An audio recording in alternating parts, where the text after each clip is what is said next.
Oh, this is a very good likeness, Pierson. If you knew her, you'd recognize her. Yeah. What'd you say her name was? Karen. Karen Wolek. Name don't mean a thing to me. I've also heard that she sometimes called herself Jane. You know, when she was working. Jane? That's a big help. Well, I just thought that she might... This is the first time I saw you. Mr. Rodgers, I don't know what you're after. Why should I give you anything, even if I knew? What have you got to lose? I mean, if this girl was just an acquaintance... What have I got to gain? Why? How much? I hear you're paying 50. Get around, don't you? I try. All right. Now then. Hey, honey. Give me another beer, okay? And bring me a menu. My friend here is buying me dinner.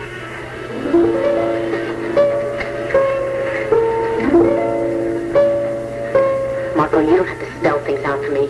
Don't you realize it's my life this man is playing around with? And Larry's, and if Dorian ever finds out about me, my marriage is going to be gone, and Larry's career is going to be ruined. I have to go. Please, just talk to Hank Rodgers. Get him to give us a little more time.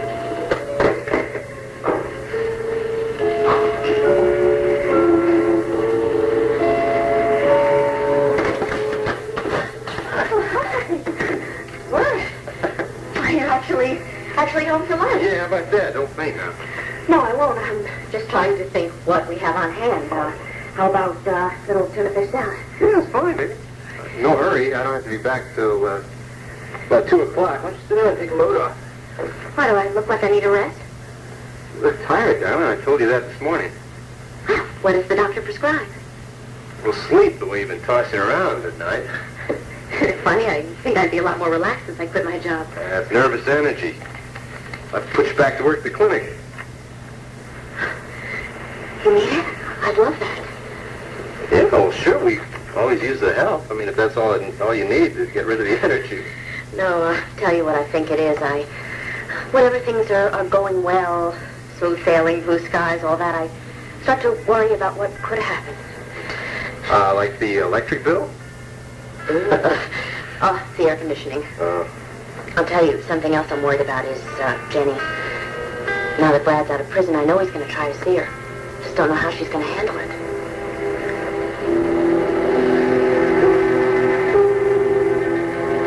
Well, does anything looks good? Oh, sure. A lot of great jobs available, like this one. Dishwasher, 40 hours, minimum wage, no experience necessary, nights only. How's that? Or janitor, utility man, auto parts warehouse, chance to work up. To what? Selling used auto parts? Well, don't let yourself get discouraged so easily, okay? You've been home 3 days. You really haven't met up with so much resistance, except for Marco, and I think you could have predicted that with the relationship you guys have had. Hey, what's this? What? This thing in the white box up here. I guess something Lynn left here, huh? Whoa, look at this. Wedding present. That's some wedding present, some antique art or something. Gosh. See this stuff. Dorian. And of course, money means nothing to her, Sam, so I wouldn't be too impressed. Well, don't you think it's kind of funny that Lynn didn't take it with her other stuff to her new house? I mean, you know, this is pretty expensive. Mm-hmm. Well, maybe I'll just ask Mrs. Hopkins to store it somewhere until Lynn gets back from her honeymoon. Let's see. I think we're all settled. Yep. Oh, sure. Got a job? The future is assured. My wife is waiting for me with open arms. How do you know that she isn't? I'm all through forcing myself on her. I crowded her too much before. I think that's one of the big reasons she wants to call it quits. Well, I'm not going to argue with you about it. It's none of my business. That's right, so let me handle it my way, okay? Oh, and you are handling it, aren't you? What, are you going to try to make her come to you? Just gonna make her worry until she can't stand it any longer? I don't want to talk about it.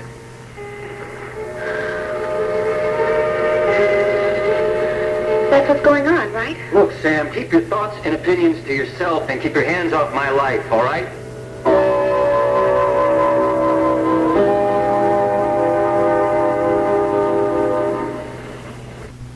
Sam, what are we fighting about? I don't know. I don't know. We always fight. I mean it though, Brad. I mean, if you want me to stick around, if there's something I can do, just sit around and keep you company. Thanks, Pumpkin, but I'm sure you have something to do. Nothing that important. I know what I could do. I could go over and ask Tony if he has a job at his place. I mean, I can't guarantee that it'd be anything great, but if Do that for me? Sure, I'd say anything. Well, almost anything. You mean you wouldn't lie for me again, like you did before? I think I've grown up a little bit since then. I'd say you've grown up a lot. Maybe. I guess that was, just some dumb kid sister stuff, being obedient, not asking any questions at all. It was just dumb. Sam, I would never ask you to do anything like that again. You know, I believe you. Thank you. That's the nicest thing you could say to me. Now go on, get out of here. Gotta change clothes, make some phone calls, and hit the streets. Okay. Good luck. Have a good one.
Yes, Dorothy told me. Oh, these are Brad's. He left them when he was taking his things out of the apartment. Oh. Take him. Sit down. Sure I'm not disturbing you? Never. Come on. Would you like something? Can I get you a cold drink? No, thank you. Will, I'm so worried about Brad. How is he?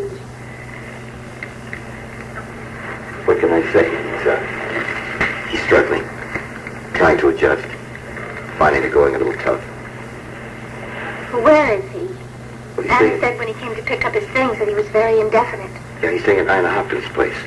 As a matter of fact, he's got Melinda's old room. Sam's there now, helping him settle in, you know. Will, would you do me a favor? I have no right to ask this, but... Well, Brad has made no attempt to make any contact with me, and I really don't think that I should go with him, so... Well, can you give him a message for me? Sure. Good. Tell him that Father Campion called the house this morning. He's an old friend of mine. He's helping me with the enrollment proceedings, and he would like Brad to get in touch with him and the canon lawyer about his testimony, so I wrote the number down here.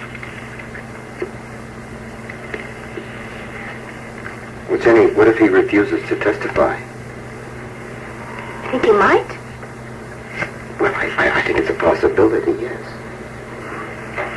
Well, I don't know. Father Campion and I didn't discuss that. He really can't be compelled to testify. It's not like a court of law where they can subpoena him. Well, I'll talk to him and let you know. Yeah, would you? I really think that it would be the best thing for both of us. Well, I'll do what I can. Thank you. Oh, one more thing, and then I'll get out of your way, okay? Will you stop that, please? No, I really think that Brad has put you in the middle too much, and I don't want to do the same thing. So, I have this book. Brad gave me some money. It was the proceeds from selling the health club. Yes, I know. And he asked me to pay off Dorian and then to keep the rest, so I put it in this joint savings account. He can withdraw it anytime he wants to. Well, Jenny, I think he meant for you to keep the money. No, he needs it more than I do. And, I want him to have it. Okay, if that's what you want. Yes, it is. I told Brad that he is not under the obligation to me. And I meant that. And I mean it now.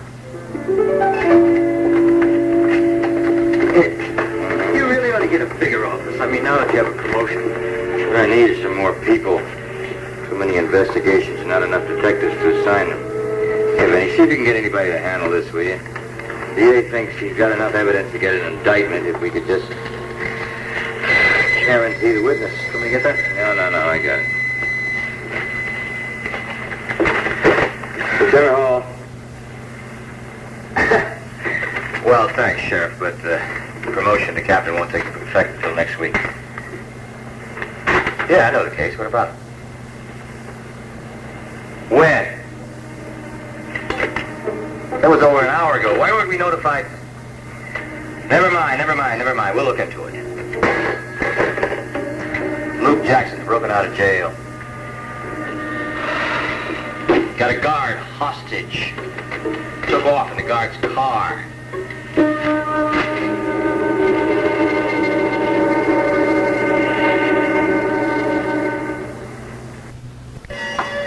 I think we could use a little bit more formality around here. From now on, when I buzz for you, come in here and address me as Mr. Dane. Dodgeball. Forgive me. What was it you wanted, Mr. Dane? Go upstairs and see that all the girls are fully clothed. Make sure there's no one in the quiet rooms except the masseuse with the customers. You mean the real masseuse? Yeah, the real masseuse. I'm expecting a caller and she's liable to cut a wide swath through this place. I want it to be clean. If any of the customers complain, give them a refund. Get rid of them. Right.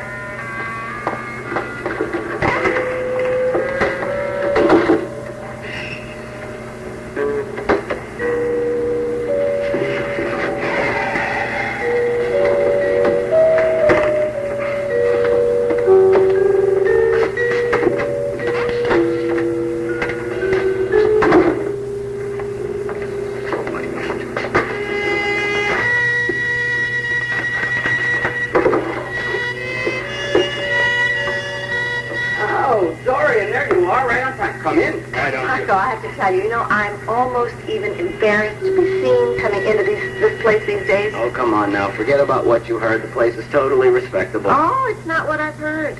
It's what I've seen with my very own eyes. I'll take you on an inspection tour right now. I don't think that'll be necessary because I'm sure you probably swept everything under the rug because you knew I was coming, right? Let's just get down to business, all right? Right this way, my dear. Into my office.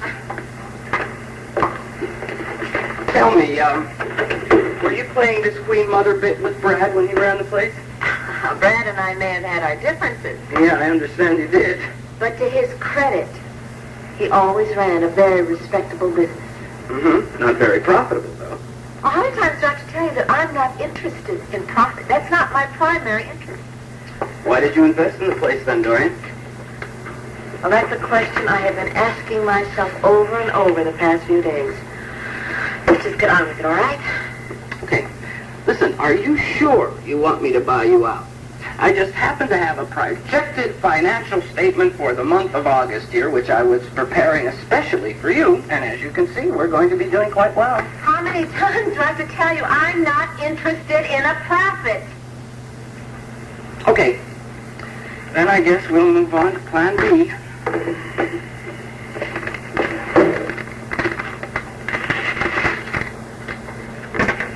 Yes. $15,000 in cash. Take it or leave it, Dorian. You know, I don't think you hear very well. I didn't say 15,000. I said 50,000. You didn't really expect to get that, did you? Besides, you just told me money means nothing to you. Where'd you get that? From backers. Who? Now, Dorian, I really don't see why that should matter to you. That's syndicated money, isn't it?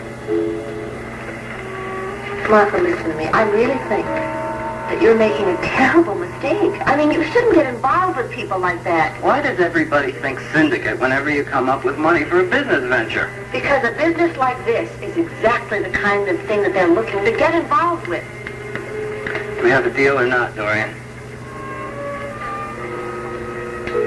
Well, for my sake, so I can feel that I can truly wash my hands of this whole matter, I want you to guarantee me, and I mean it, guarantee me that this is not tainted money.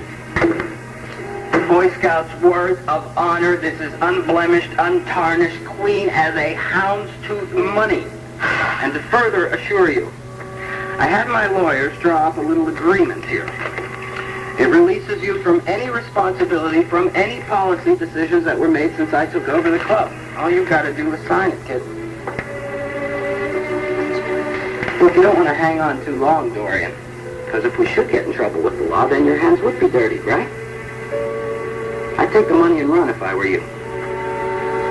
What do you say?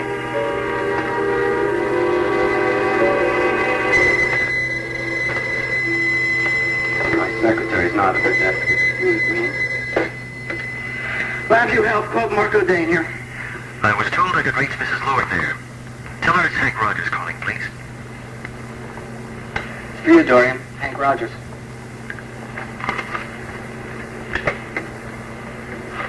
Yes. I think it's time for us to have another meeting, Mrs. Lord. And does this mean that you have something concrete? I'd rather not talk about it on the phone, but I think you'll be very pleased. Would sometime this afternoon be convenient for you? Well, yes. Why don't we make it about 5 o'clock at Lansdale? Fine. I'll see you then.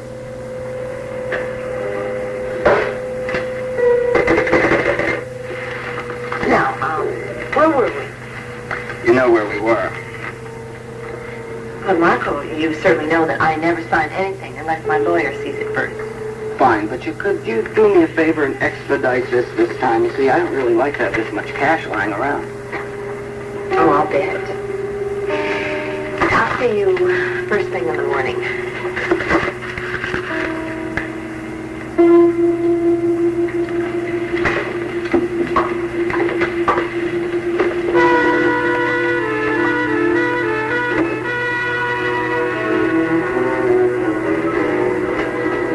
Down on the floor in the back of my car. Made me drive to the checkpoint at the entrance to the courtyard on the south side of the jail. You know the one? Yeah, of course, then he was home free. And wasn't nothing more I could do. Well, looks like you tried to stop him. I tried to swerve the car into a tree when we were heading out the river road, but he reached up and gave me this with the butt of his gun. And he grabbed the wheel, stopped the car, took my keys, and lit out. The nearest call box was about a mile down the road. Okay, that means he's got about 1 hour's head start on us. Yeah, except he isn't going to get very far. We're wearing prison clothes, no money, nothing except, well, a gun. Unless she's got an accomplice. Accomplice? Where the hell did he get the gun? Viki and Richard are leaving for the mountains today. You better check that, Vinnie. See if they've left town already, all right? Okay. We gotta find him before Luke does.